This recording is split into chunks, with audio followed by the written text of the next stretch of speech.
Alin Jose Pereira എന്ന് പറയുന്ന ഒരു റിവ്യൂവർ മമ്മൂക്കെ ചീത്ത വിളിച്ച ആ തൊലിയെ ഇതിലുണ്ട്.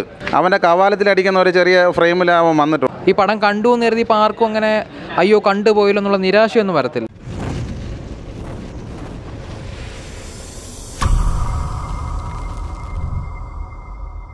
ഒരു പടം ആക്ച്വലി പടം പ്രശ്നമൊന്നുമല്ല. പക്ഷേ ഇതെന്ന് പറഞ്ഞാൽ ഈ പടത്തിൻ്റെ കണ്ടൻറ്റ് ആക്ച്വലി ഒരു 2 hours 12 minutes സംതിങ് ഉണ്ട്. അപ്പം അത്രയും ഡീറ്റെയിലിംഗ് വേണമെന്ന് എൻ്റെ ഒരു പേഴ്സ്പെക്റ്റീവിൽ എനിക്ക് തോന്നിയിട്ടില്ല. കാരണം ഞാൻ ഓണസ്റ്റായിട്ട് പറയുന്നതാണ്. അപ്പോൾ ഈ ഫിലിമിന് പറയുന്ന കണ്ടൻറ്റ് നിങ്ങൾക്ക് എല്ലാവരും മനസ്സിലാവും, ട്രെയിലർ കാണുമ്പോൾ തന്നെ മനസ്സിലാവും. അപ്പോൾ അങ്ങനെയൊക്കെ ആകുമ്പോൾ ഇത്രയും ടൈം ഡ്യൂറേഷൻ കുറച്ചിട്ടൊരു 1 hours 30 minutes അല്ലെങ്കിൽ 40 minutes ആക്കേണ്ട കണ്ടൻറ്റിനെ ഇവർ കുറച്ച് ഡീറ്റെയിലിംഗ് ചെയ്തതാണ് പടത്തിന് എനിക്കൊരു ഡ്രോബാക്കായിട്ട് തോന്നിയത്. പിന്നെ കുറച്ചും കൂടെ കുറച്ചുകൂടെ എൻഗേജിങ് ആക്കാനുള്ള സീൻസ് കട്ട് ചെയ്തിടാൻ പടത്തിനകത്ത് ഇല്ലേന്ന് വെച്ചാൽ കംപ്ലീറ്റ്ലി ഉണ്ട്. പക്ഷേ ഇവർ കുറച്ച് ഡീറ്റെയിലിങ് ചെയ്തതാണ് പറ്റിപ്പോയത്. പെർഫോമൻസേഴ്സ് നോക്കുവാണെങ്കിൽ അർജുൻ ചേട്ടനാണെങ്കിലും എല്ലാ ആർട്ടിസ്റ്റും നന്നായിട്ട് ചെയ്തിട്ടുണ്ട്. പ്രശ്നം പറ്റിപ്പോയെന്ന് വെച്ചാൽ ചില സീനുകളിൽ ഒരു ആർട്ടിസ്റ്റ് കുറേ ടെക്നിക്കലി കുറച്ച് പ്രശ്നങ്ങൾ തോന്നിയിട്ടുണ്ട്. അതുകൊണ്ടാണ്. അപ്പോൾ എന്തായാലും ഇങ്ങനത്തെ സിനിമകൾ ഇറക്കുമ്പോൾ ചെറിയൊരു പ്രതീക്ഷ ഉണ്ട്. എന്നാൽ കണ്ടുപിടിയെന്ന് വെച്ചാൽ ഒരു പ്രാവശ്യം നിങ്ങൾക്ക് പോയി കാണാം. പക്ഷേ ഞാൻ റിപ്പീറ്റ് വാച്ചായിട്ട് ഈ പടം പറയത്തില്ല, അത്രയേ ഉള്ളൂ. കോമഡി ഉണ്ട്, അവിടെ കോമഡി ഉണ്ട്. അതേ പാഷാൺ സായി ചേട്ടനാണെങ്കിലും കുറേ നടന്മാരുണ്ട് ഈ പടത്തിനകത്ത്. പലരുടെയും പേര് പറഞ്ഞ സ്പോയിലറായി പോയേക്കാം. പല സിനിമകളെ റെഫറൻസ് വെച്ച് കോമഡി പടത്തിനകത്തുണ്ട്. ഞാൻ പറഞ്ഞത് ഇതൊരു ഇൻവെസ്റ്റിഗേഷൻ ജോണറിൽ പോകുന്ന ഒരു കണ്ടൻറ്റും കൂടെയാണ്. അപ്പോൾ അത്തരത്തിൽ സിനിമകളിലൊക്കെ ആകുമ്പോൾ ഒരുപാട് ഡീറ്റെയിലിംഗ് ചെയ്യുന്നത് ആ സ്ക്രിപ്റ്റിനെ ബേസ് ചെയ്ത് ഒരുപാട് ഡീറ്റെയിലിംഗ് ചെയ്യുന്നത് പടത്തെ ചിലപ്പോൾ മോശമായിട്ട് ബാധിക്കും. അതുകൊണ്ടാണ് വൺസ് അപ്പോൺ എ ടൈം എന്ന് വെച്ച് കഴിഞ്ഞാൽ ഇതിൻ്റെ സ്ക്രിപ്റ്റും കാര്യങ്ങളൊക്കെ ഇപ്പോൾ പയ്യന്മാർക്ക് കണ്ടു കഴിഞ്ഞാൽ മനസ്സിലാക്കാന്നുള്ള കാര്യമുള്ളൂ. സത്യം പറഞ്ഞാൽ എനിക്ക് ദേഷ്യം വന്നേ ഇത് കണ്ടപ്പോൾ തന്നെ നിങ്ങൾ എന്തിനാണ് പറയണത്. അത് പടം തുടങ്ങിയപ്പോൾ തന്നെ അർജുന അശോകനൊക്കെ കാണിച്ചപ്പോഴത്തേക്ക് സത്യം പറഞ്ഞ ഒരു സെറ്റായിരുന്നു. അപ്പം ഒരു പ്രതീക്ഷയില്ലാതെ വന്നതാണ്. പക്ഷേ ഞാൻ പ്രതീക്ഷയില്ലാതെ വന്നപ്പോൾ ഞാൻ വിചാരിച്ചു നമ്മളൊരു പ്രതീക്ഷ തരുമെന്നാണ് നാദൃശത വിചാരിച്ചത്. പക്ഷേ ആ പ്രതീക്ഷ ഒരു ലോക തോൽവിയായിപ്പോയി.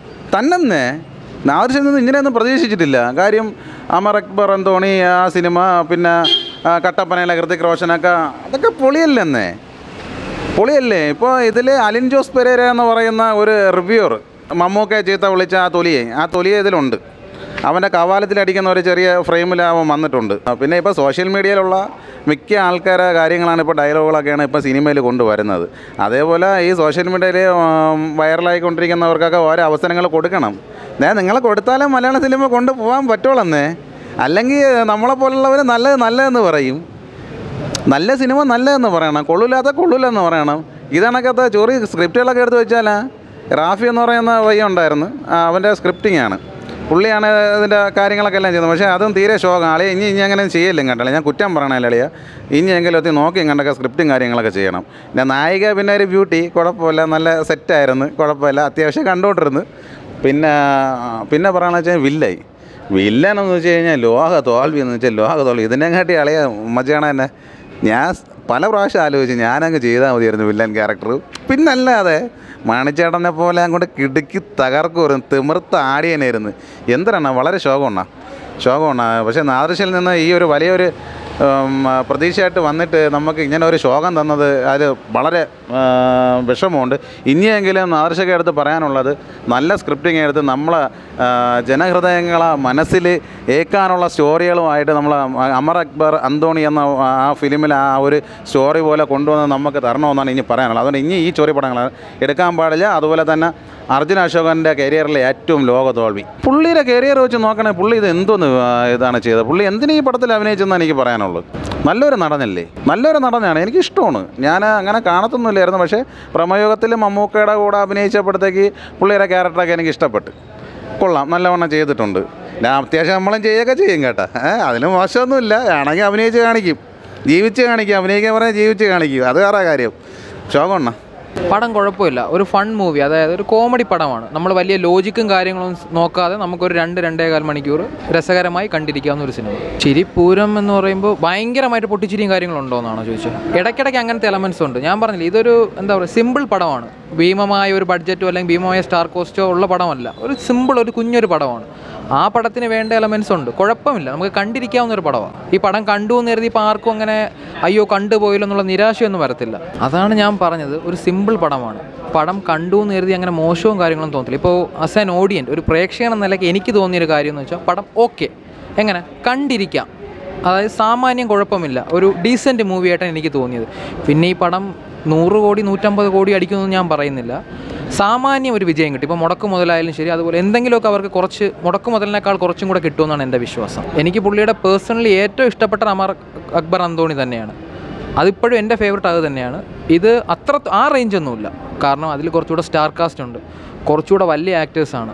ഇതിൽ നായകൻ പുതിയ ആളാണ്, കുഴപ്പമില്ല. പിന്നെ നായകൻ അത്യാവശ്യം ലുക്ക് വൈസൊക്കെ കൊള്ളാം, ഒരു ഹീറോ മെറ്റീരിയൽ ലുക്കുണ്ട് അദ്ദേഹം. എനിക്ക് തോന്നുന്നൊരു 4-5 പടവ് കഴിയുമ്പോൾ ചിലപ്പോൾ ഒരു റേഞ്ചിലേക്ക് വരുമായിരിക്കും, നല്ല ലുക്ക് വൈസൊക്കെ കൊള്ളാം. പിന്നെ പെർഫോമൻസ് ഏറ്റവും നന്നായിരിക്കുന്ന അർജുൻ അശോകൻ തന്നെയാണ്. പിന്നെ ദേവിക സഞ്ജയ് ഞാൻ പ്രകാശനിൽ ഒരു നല്ല ക്യാരക്ടർ ചെയ്തിട്ടുണ്ട്, പെർഫോം ചെയ്യാൻ അത്യാവശ്യമുള്ളത് ഈ അർജുൻ അശോകൻ്റെ ഒരു ക്യാരക്ടറാണ്, പുള്ളിയെ ചെയ്തിട്ടുണ്ട്.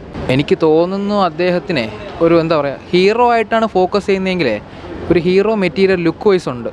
പിന്നെ ആദ്യമായിട്ട് അഭിനയിക്കുമ്പം എല്ലാവർക്കും ഭയങ്കര എക്സ്പേർട്ട് ആയിരിക്കത്തില്ല, കുഴപ്പമില്ലാതെ പുള്ളി പെർഫോം ചെയ്തിട്ടുണ്ട്. കാരണം ഡയലോഗ് ഡെലിവറി ആണെങ്കിലും ആക്ടിങ്ങിന് ചെയ്യുന്ന എക്സ്പ്രഷനും കാര്യങ്ങളൊക്കെ കുഴപ്പമൊന്നുമില്ല. പിന്നെ എന്താ പറയുക, ഒരു 3-4 പടം കഴിയുമ്പോഴേ നമുക്ക് റേഞ്ച് മനസ്സിലാവും. ഇതിൽ പുള്ളി ഒരു ഇപ്പോഴത്തെ ഒരു ന്യൂജൻ ചെറുപ്പക്കാരൻ ആ മോഡലാണ്. പുള്ളി ഇനി വെയിറ്റുള്ള വേഷങ്ങൾ എടുക്കുമ്പോഴേ നമുക്ക് ഏത് റേഞ്ചിലോട്ട് പോകുമെന്ന് പറയാൻ പറ്റത്തുള്ളൂ. ഇപ്പോൾ അർജുൻ അശോകൻ എന്ന് പറഞ്ഞ നടൻ ആദ്യം എന്താ 2-3 പടങ്ങളിൽ സിമ്പിൾ ടൈപ്പ് വേഷങ്ങൾ ചെയ്തായിരുന്നു, ടുലറ്റ് അമ്പാടി ടാക്കീസ് അങ്ങനെ 2-3. പക്ഷേ അവിടെ നിന്നും ബ്രഹ്മായുഗം അങ്ങനത്തെ നമ്മുടെ രോമാഞ്ചം അതിലൊക്കെ എത്തി പെർഫോം ചെയ്യുന്ന സാധനങ്ങൾ വന്നപ്പോഴാണ് പുള്ളിയുടെ കാലിബർ എന്താണെന്ന് മനസ്സിലായത്. നമുക്കിപ്പോൾ അദ്ദേഹത്തെ ഈ ഒരു പടം കൊണ്ട് വിലയിരുത്താൻ പറ്റില്ല, മുബീൻ റാഫിയെ.